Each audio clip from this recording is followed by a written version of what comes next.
Hey guys, how are you? Welcome back to my garden and Happy New Year first. You might think that I'm going to do a little bit of a winter garden project video with you today, but no such thing. Because what I always do every single year around New Year's time is I clean my phone. And doing so, I discovered that I did an entire garden tour video in July, which I've never uploaded. And I don't really know what happened. I just really put it on like summer heat delusion, let's just call it that. And you might remember, for those of you who follow me, that last summer there was momentum when I was a little lazy doing videos. So probably a lot of things just came together. And I thought, oh, am I going to just delete it and pretend it never happened? But then I thought, no, it's kind of like a waste. So I'm still going to upload it. And I think it's just the perfect time to do so because you might see my back. It's not really wintry at the moment, but you know how the garden looks in winter here. It's kind of like brown, and then at least the lawn looks really nice and green this winter because there was a little snow, but not too many cold temperatures. But just reminding yourself that there was summer heat and color in the garden, and maybe it's a nice thing just to have this momentum now in the midst of winter. So I hope that you enjoy this kind of like forgotten and lost video of winter time. And the next time when I'm going to welcome you in my garden, there will be a proper nice winter project for you. But before that happens, have fun with the garden tour of last summer. Hi guys, how are you? Welcome back to my garden. Today I want to do something that I've already announced in one of my previous videos. I want to do an entire garden tour with you again, a high summer garden tour. But what I want to do for today as well is I want to kind of like give the entire video a little bit of an anchor. And yes, I want to show you some plants that are looking good right now. But on top of it, what I want to talk about is good vistas into the garden. When you have those momentums where you just walk through the garden, you stand still and you're like, oh, that is nice, and you just take it in and you enjoy it. Those are sometimes exactly those vistas that I share with you on my Instagram account. So if you don't follow me on Instagram yet, I'm going to give you the link to that account just down below this video here as well. And there you get to see some of those momentums, especially here in the late afternoon when the sun is glorious. Just in case, if you never watched a video from my account, my name is Daniel. I am at the south coast of the Baltic Sea outside the city of Gdansk. It is a zone 7B here, and the soil is a neutral soil. It is a very sandy soil, which is just typical for this side or for this area of the Baltic Sea. I'm standing with you now at the main entrance of the house, which is surprisingly not facing the street side. So this is not really like at the front of the house. This is kind of just like at the back side a little bit, which is a little random sometimes, but in a way I enjoy because whoever comes here to visit us has to drive straight into the garden and really gets welcomed by all the greenery and by the entire garden. So I really enjoy it. You can see here, these are some of the containers that I did with you earlier on in the year. Some of them are looking really great, like the white petunias here, they're really glorious. Also the boxwoods, they look fantastic. Some of them, they were a little iffy, like this one here before, earlier on in the year. I was not sure if this is going to pull through, but it came back with a lot of vigor. It looks really wonderful. The other one on that side anyways look great. I think we are gonna head into a little potting project here though, because I still have some containers with violas in there and pansies, and they look very sad. They look really terrible.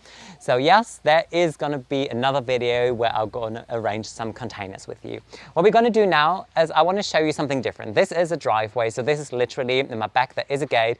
If you come and enter our house, and this is fully north facing, it is quite narrow here, so we only have the hatch here, and the hatch is here for a reason, because that is north, and there is also where the Baltic Sea is. So quite often we get very strong winds from that area and from that side. So we just need a little bit of protection here, because otherwise, especially in winter time, these winds can just knock everything down in the garden. And because there is a lot of shade here and it is a driveway, there isn't really a lot of planting or excitement here. But on the left, this is where the official front garden is, and this is where the excitement starts. And this is also where I want to show you one of the first nice vistas into the garden, because if you stand there and you just look straight into it, I think it's really nice how you see how the color concept of the front garden comes together now. There are these really lovely fresh accents of white with the phlox here. This is Phlox David, and then there is a Himalayan knotweed, if I have the name correct. I think it is. Sometimes I struggle with the common names a little bit. It's kind of overflowering now, but I still think it's nice. You have the seeds kind of just like starting to ripen. They are in a really nice kind of like amber coppery tone, great for texture as well, an amazing plant for height, and it kind of frames everything.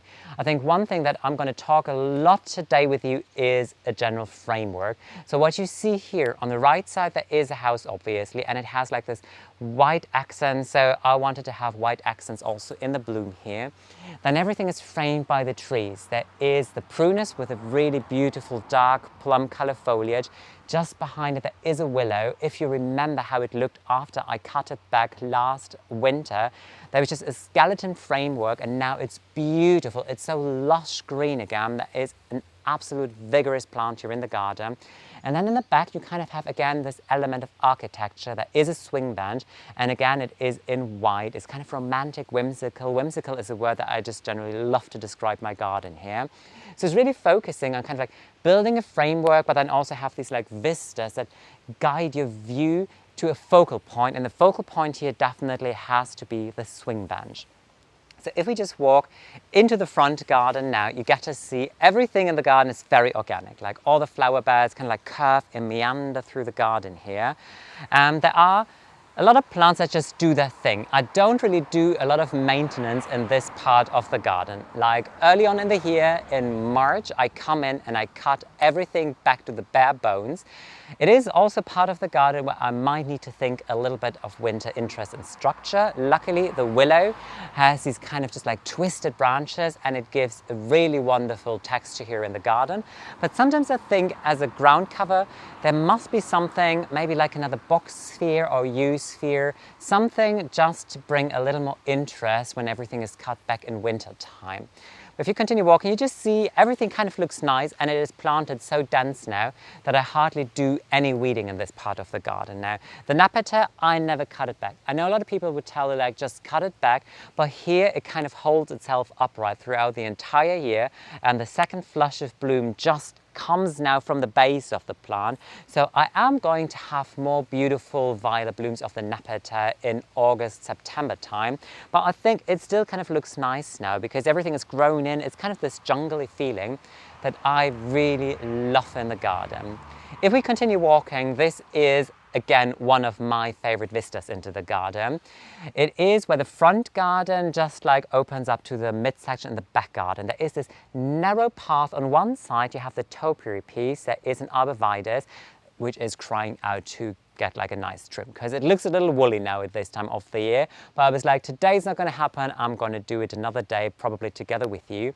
And then on the left side there is a sumac tree, which is an amazing tree, I think. Yes, you have a lot of suckers and it can be a little bit troubling, but I think it's still worth it though. I just kind of like go through the beds and just like pull all these suckers out at once. But it is very beautiful in foliage, very airy texture. Again, a great framework. This is again how everything frames it in, and then you have this narrow path that kind of like draws you into the midsection of the garden. And again, you see all these colors that I was just talking about for the front garden, light colors in general. I have a very tall phlox here. I took this one from seed. This is kind of like offspring of David, a lot taller to what David would ever grow, but I love it. Then all of my hydrangeas paniculata, they come to bloom now. They really light up this area here because this is a quite shade area of the garden underneath the big tree here. And then what I love in the front are hostas. I only grow Hosta Patriot pretty much just because of the leaf variegation. And there's one thing about hostas. If you only want to grow it for foliage and you just do not want to have small foliage, as I have here, you might want to come in and snip the flowers off because then the plant focus more on producing nicer foliage. But I also really love the blooms on hostas. I think it's so worth keeping those. They're just in full bloom right now, and I think they're just fabulous. One of my favorite colors in the garden. It's really soft violet. So I definitely always keep the blooms of the hostas here. So if we continue walking now, Alfie's with me as well, by the way, again. She's enjoying the garden. It's a beautiful summer day. It's not too hot in general. It was really lovely weather so far this year. So Alfie's always happy when she's in the garden. And she looks a little woolly again. Her hair grew back after the groomers. So if we walk into the garden now, then you get to see pretty much my absolute all-time favorite vista into the garden. This is also what I share on Instagram a lot in my stories, in my feed, because I think this is something that works extremely well for all different seasons, which is really the view through the entire garden. You know, this garden is quite elongated and stretched. On one side, like to the front garden, there is a river and the road, and to the back, everything just opens up into the farmland. Then we have these hedgerows, the tree rows in the back. This is also west facing, which means the sun sets over there. So especially in the afternoon, we just have amazing light situations here. And this is also why I focus on planting all different kind of foliage textures and colors. As we continue walking, you will see a lot of red foliage, especially in my annual plants. Amaranth, that I'm going to show you in a moment, looks fantastic. And when the sun comes from the back, it just makes it shine. What works here extremely well again is that we're so lucky to have these mature walnut trees. In the island bed in the mid of a garden, there are two fully matured walnut trees, and they just frame everything. But still, in between those walnut trees, you have this view into the open farmland where everything opens up. So I make sure that in the back of a garden, I'm not going to plant any big shrub or anything that could possibly ever block that view. Everything is more like perennials and grasses. It has a certain height, so I'm always keeping that view open. What I want to show you as well now is a view. I think I've never really shown it to you, even though I think it works extremely well. If we go to the upper deck terrace, where I just did a potting video with you, and the pots are looking fairly nice, I have to tell you. The red Panacetum starts to bloom already, which is really beautiful. So soft. I always love Panacetum because it's so soft and like dreamy when it like waves in the wind here. But especially the view into the front garden from here again, I think works extremely well, because on one side you have the house, but then again you have like this trellis or the support system that I built earlier on in the year with you for the wisteria. And isn't it looking great after I pruned it? Believe it or not, I came again and stripped it back a little bit because it's so vigorous. But then you have all these plants that just like draw your interest all the way to the swing bench again. So the swing bench definitely has to be one of the focal points and architectural elements of the garden. And you see just like my color scheme really nice. You see like these pops of blue from the verbena, from the agastache. You have the yellow, the sulfury yellow more from the euphorbia, and then like tones of white, and then the grasses that just soften everything. So I really love this view because it is a lot about like having framework there, having like architectural framework and value in here. What we're going to do now is walk to the back of the garden. So if you follow me, you can also see, by the way, that the lilac comes to bloom now. Totally not typical for this time of the year, obviously, but I prune this very hard every year just to keep it kind of like size controlled. And it grows, I would say, a meter 50 already, but now it comes to bloom, which is obviously not the time when lilac normally blooms. But you know what the nice thing is? It comes to bloom now, and because of the heat, the fragrance is so much better to what it could possibly be in spring. So in a way, it is lovely, because in 2-3 weeks from now, we could sit there on the terrace and really get to enjoy the glorious scent of that lilac. So if we continue walking, this is where the outdoor dinner table is. And in the back, there is really beautiful, I think, a wonderful plant combination of the Bistorta. This is, I think, Taurus, if I'm not wrong. Cherry red, really beautiful. Here it looks fairly well. It is kind of sturdy here. And has a beautiful autumn foliage as well. So the foliage changes color to kind of like amber and rust tones. And then in the front here, this is a perennial that I introduced last year. Last year it was a little lukewarm, but this year it looks fantastic. This is, I hope I get it right now, gooseneck loose thrives or something like that. Ooh, I'm really bad with common names. But I think very interesting, just like these flower spikes, because they're not like really upright. They're kind of just like very dreamy, just like waving in the wind here. And then the foliage again, this changes color in autumn to a beautiful amber tone. So again, a perennial that might be really interesting for your own garden as well, because I think it has interest for many, many months to come. Not only these blooms, and I think the growing habit is beautiful also here at the front of a border, but then in autumn, when you suddenly have like autumn foliage, you really get rewarded with something extremely special. So if we continue walking, I think this is a very intriguing vista, and again something that I think I haven't really shown you before. So when you stand there and just look here into the back section of the garden, I think what is really beautiful, and I always enjoy it, is obviously there is a fully grown walnut tree, but then as an underplanting, grasses and the bistorta and some sedum in the front. I just think that bistorta is one of those garden plants that nobody should miss, because from now on it flowers all the way to the first frost. So last year I really had the last blooms at Christmas time roughly, which is just great for a perennial. But again, like this mature tree kind of frames everything on the left, and then we have all this greenery in the back, so all like a tapestry of different kind of trees. Literally, it's no man's land. So there is a farmland, and in between the farmland and the dike there is a stripe that nobody really manages. But there are some trees, not where we are, but there are some willows, like in really beautiful silvery blue foliage. And then obviously these big trees here on the right, well, I have no idea what it is. I could just tell you that there are a lot of mistles in there. And then all the planting that I did here, which I'm going to show you in a moment in detail again. What I want to do now is show you in the back of the garden the new herbaceous border. Here, nothing happened yet at all. The only thing that I did today is I just gave a very quick and fast trim to the birch, because it kind of just like starts to look a little bit like a creature from a different planet, because you can't really see the trunk anymore. What I still want to do is I want to come in with some supporting beams and just start lifting all of this up, kind of like this, and keep these beams probably for 2-3 years. I checked with an arborist and she said, yes, you can do it. It might not look beautiful, but I was like, you know what, I don't care if it looks beautiful at this point.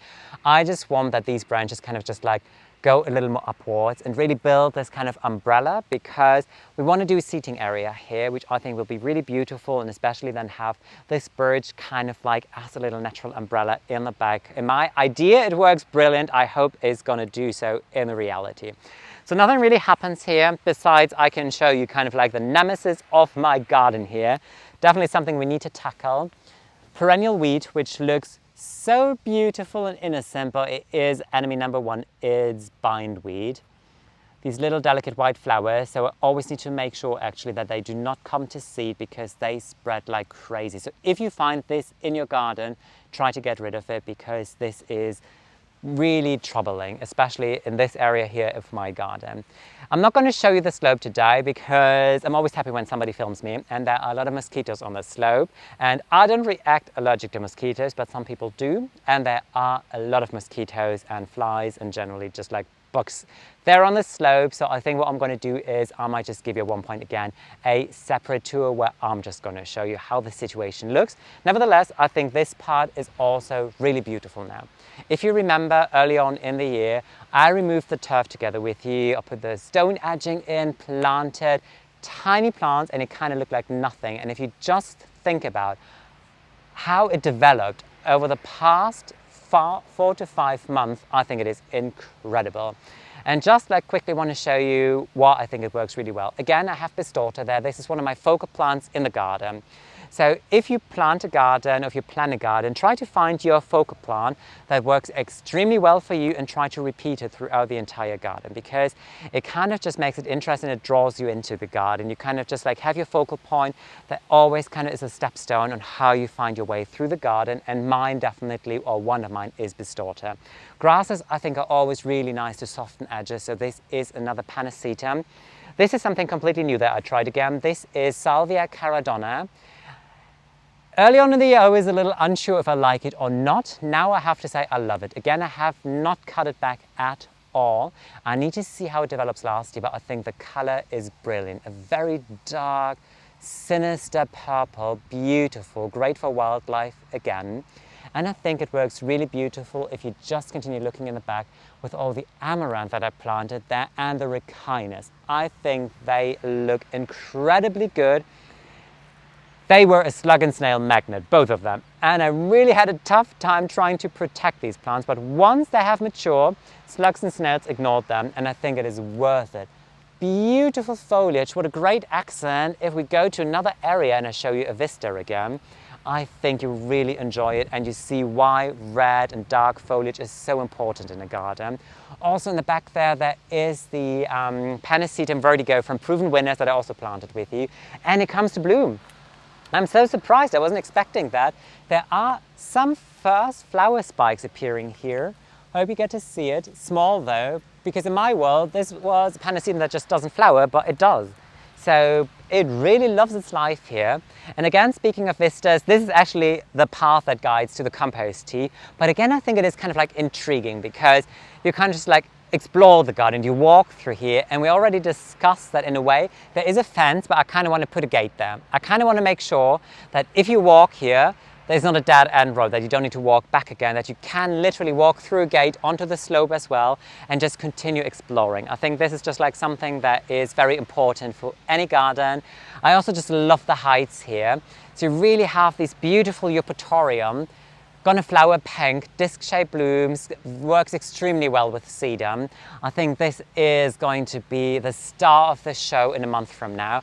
A lot of asters in here, very tall asters, aster asteron. The neighbors are just harvesting. I hope the audio won't be ruined, fingers crossed.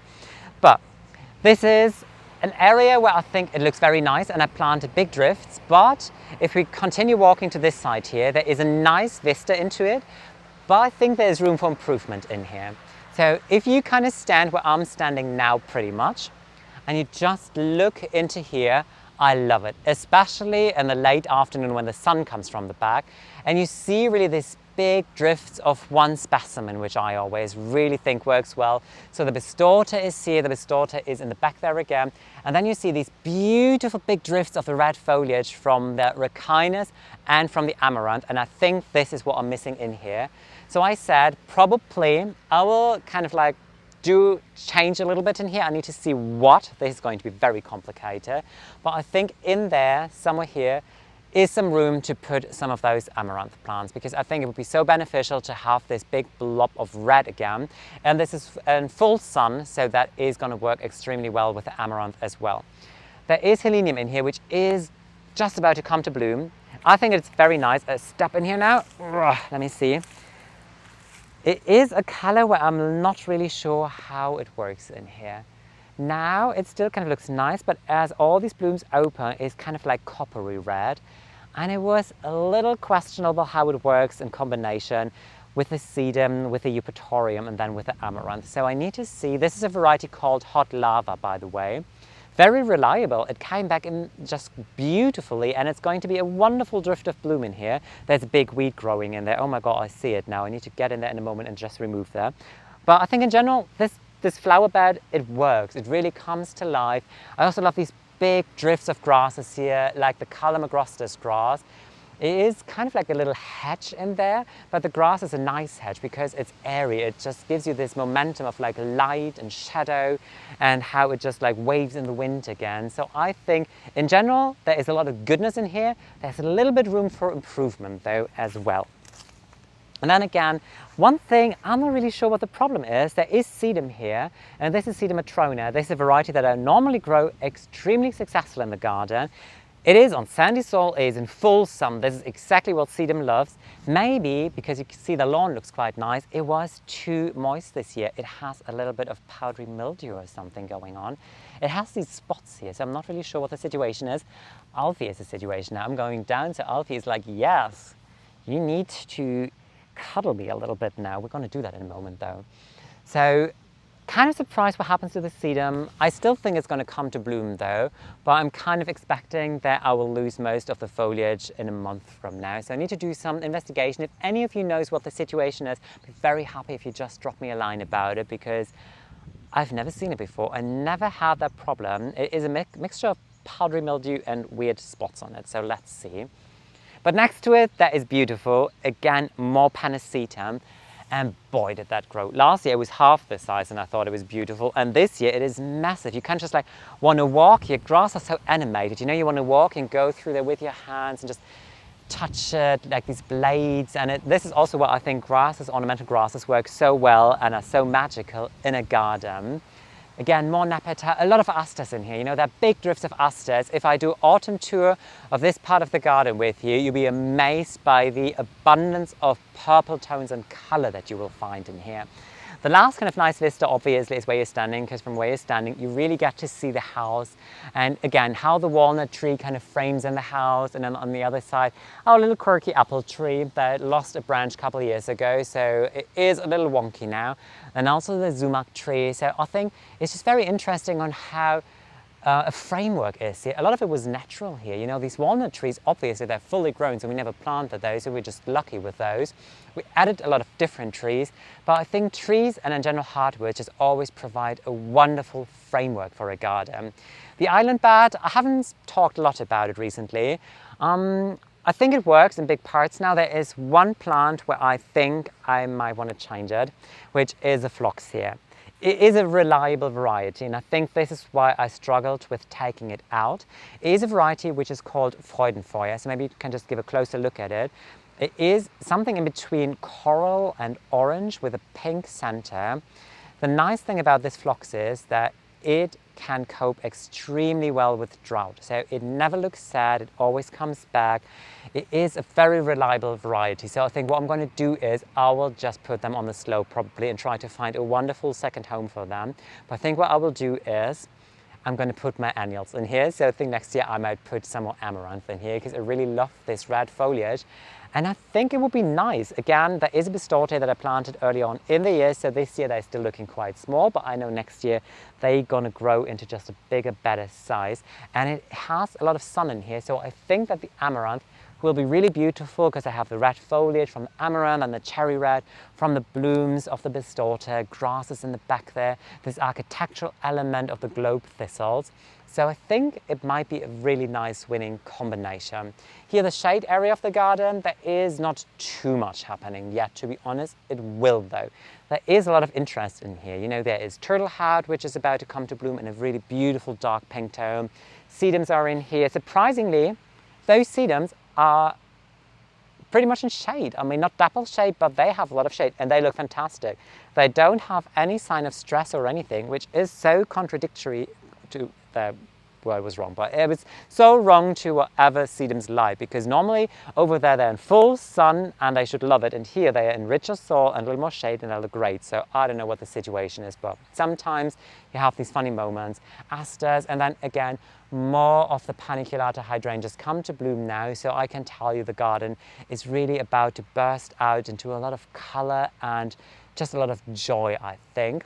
And that is pretty much where I want to end the garden tour today. I already spoke a lot about projects that are on their way and that are coming, so I'm really excited about that. I hope you enjoyed today's garden tour, and I would really love if you just follow my account. If you drop me a line, I'm always very happy.